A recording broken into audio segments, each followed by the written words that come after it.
Olá pessoal, dando continuidade ao nosso conteúdo, agora nós vamos estudar um pouco sobre as principais verminoses em bovinos, tá certo? Como vocês estão vendo, né, a gente comentando já o que foi dito para equinos, o que foi dito também para suínos, aqui não é diferente, tá? Quando a gente pensa num animal parasitado por verminose, um bovino parasitado por verminose, uma das situações mais comuns que nós vamos ver em alguns animais é a manifestação que a gente fala de debilidade orgânica, né? Muitas das vezes desencadeada por uma anemia, tá? E nós vamos entender quais são, né, essas modalidades de anemia ocasionadas por verminose. Além disso, os efeitos, né, da verminose sobre a produtividade. É claro, pessoal, como nós dissemos, grande parte desses parasitas eles se alimentam daquilo que o animal também se alimenta, né? Eles se nutrem daquilo que o animal, que o bovino ingere. Então, sem dúvida nenhuma, isso acaba propiciando também um atraso no crescimento e no desenvolvimento dos animais. E também, como consequência, muitas das vezes a verminose também tem alguns efeitos sobre a fertilidade do animal. Vocês estão vendo aqui, em alguns casos há a possibilidade do maior custo prenhez por vaca, então quer dizer, uma vaca acaba gastando mais recurso para emprenhar, né, pela primeira vez por conta de verminose, e muitas das vezes também a gente vê aí um menor número de bezerros, certamente por conta das consequências do parasitismo nessa fêmea bovina, certo? E também, como foi dito anteriormente aqui, né, uma redução na produção. Então, o que eu estou querendo dizer? Um animal parasitado por verminose certamente tem uma menor produção de leite, um menor rendimento de carcaça, então a produção de menor peso, né, em carne, e também alguns animais têm também um comprometimento no couro, na qualidade do couro. Justamente porque vocês devem se recordar, quando nós falamos, né, os parasitas, pelo fato de eles se alimentarem dos nutrientes ingeridos pelo animal, esses nutrientes deixam de chegar à pele do animal, consequentemente, né, ao couro, ao pelo do animal. E isso compromete a qualidade também desse produto. Aqui, nós falamos isso também quando fomos falar do início lá de verminose, nós temos os principais parasitas, né, as classes dos principais parasitas que atuam sobre bovinos. Então nós temos os nematódios, que é o que a gente está estudando com mais frequência agora, são os chamados vermes redondos, os cestódios, né, que são os chamados parasitas chatos, né, com o corpo achatado dorso-ventralmente. Aqui enquadra-se a tênia, que vocês viram recentemente. E nós temos aqui também os trematódios. Né? O que são esses trematódios? São parasitas com corpo em forma de folha. Tá? Na nossa região, na região sudeste, não é muito comum a gente encontrar esse parasita não. Tá? A gente encontra esse parasita, os cestódios, muito em regiões encharcadas, regiões onde o pasto segura muita umidade. Né? Então nós temos, por exemplo, em algumas regiões do centro-oeste brasileiro, uma doença bastante comum lá que o pessoal chama de baratinha do fígado. O que é essa baratinha do fígado? Essa baratinha é um parasita, né? É um parasita da classe dos trematórios que tem esse corpo achatado dorso-dentalmente. E esse parasita promove lesões hepáticas no animal. E vocês devem esperar, né, como há uma lesão hepática no animal, esse animal tem um comprometimento no que se refere aos seus processos digestivos, tá certo? Bom, quando se fala em eumintos redondos, nós temos aqui uma classe enorme de parasitas, né? Nós estamos falando de bovinos e ovinos principalmente, então estamos tratando aqui de ruminantes, né?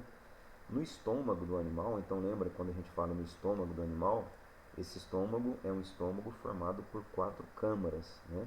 Nós temos lá a pança ou rumen, retículo ou barrete, omaso ou folhoso, abomaso ou coagulador. Né? São 4 câmaras cardíacas, 4 câmaras estomacais, né?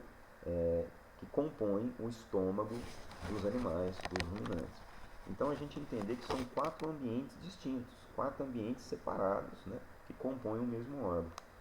Nesses ambientes é comum a gente ver várias espécies de parasitas. Então eu estou dizendo que no estômago dos ruminantes é comum a gente ver aí a presença de vários parasitas. Alguns deles estão descritos aí, vocês estão vendo. Né? Eu vou falar o nome aqui para que vocês se acostumem, né, com esses nomes.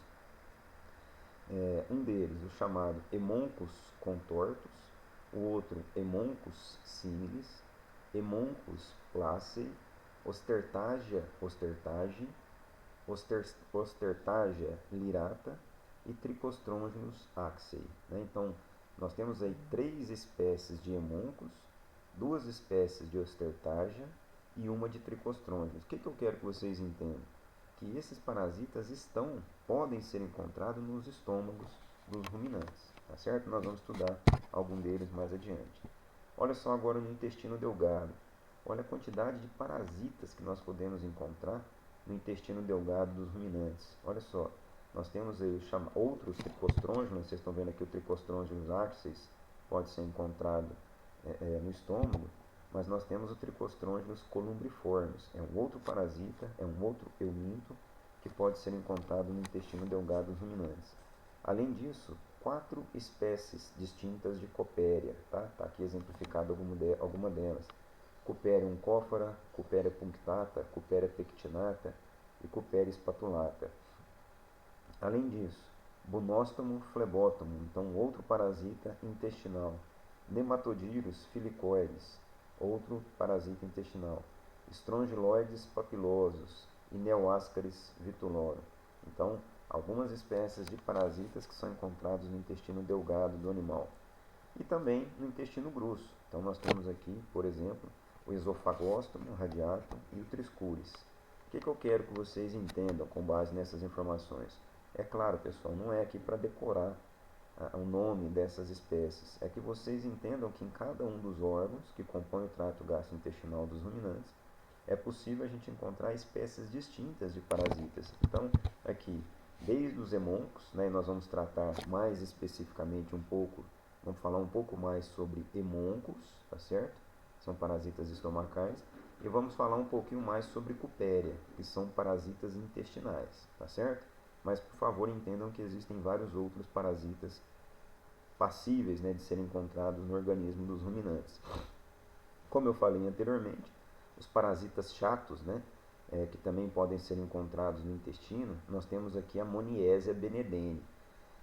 Lembra que eu falei lá atrás que os parasitas que vocês viram de corpo chato, né, a Taenia solium e a Taenia saginata, a Taenia ou as Taenias, elas são parasitas chatos que são encontrados no intestino delgado do homem. Lembrem-se disso, né? O homem que é o responsável pela biologia desse parasita. Mas olha só, eu estou falando para vocês aqui que existem uma outra tênia chamada Moniésia, olha o nome dela aqui, ó, Moniésia benedene, que é uma parasita semelhante à tênia, mas ele é encontrado no intestino delgado dos ruminantes, tá certo? Então é como se fosse a tênia dos ruminantes. Quando nós vimos o complexo teníase cisticercose, vocês viram que a tênia está no intestino delgado do homem e o cisticercos está nos tecidos, por exemplo, do bovino, nos tecidos, por exemplo, do suíno e também, por exemplo, no tecido do homem, né? Mas agora estou falando aqui, ó, a tênia adulta, a fase, né, esse corpo em forma de fita, né, sendo encontrado no intestino delgado dos ruminantes. Olha que interessante, tá? E depois nós temos que lembrar também que existem, por exemplo, alguns parasitas que são encontrados nos pulmões. Aqui está um outro nome, né, um chamado Diptocaulus vivíparos, que é um parasita pulmonar. Chama a atenção aqui, pessoal, eu tive a oportunidade de conhecer algumas propriedades que trabalhavam com a fase de desmame, né, que tinha lá, por exemplo, lotes enormes de bezerros recém-desmamados manifestando essa doença. Né? Esse parasita é chamado Diptocaulus, causador de uma doença chamada diptocaulose. Então você chegava na propriedade, você via aquele monte de bezerro com pneumonia, aquele monte de bezerro com dificuldade respiratória. E aí chegou-se ao diagnóstico, né, de verminose pulmonar, causadora da diptocaulose. No fígado, eu falei agora há pouco, a chamada facíola hepática, a baratinha do fígado, né? Nós encontramos em algumas propriedades que tem pastos mais encharcados, né? Pastos mais úmidos. Então a gente pode encontrar esse parasita também. E aqui, no estômago, né, de alguns outros animais, o Paranfisóstomos, né? Alguns parasitas aí que também tem um corpo achatado, né, em forma de folha, tá? Esses aqui nós não vamos ver não, tá, pessoal? Nós vamos restringir aí o nosso estudo a Hemoncus e Copéria, que são os mais importantes. Bom, esse ciclo aqui, pessoal, Nós vamos falar um pouquinho sobre ele, mas eu quero que vocês, quando olharem esse ciclo, vocês vão lembrar daquele ciclo que vocês viram lá quando estudaram a verminose de equinos. É um ciclo muito parecido, tá? Muito parecido mesmo. Nós temos aqui o bovino, né, com a larva de quarto estágio, né, que se transforma em fase adulta no trato gastrointestinal. Então nós temos lá a L5 no organismo do animal, no organismo desse bovino.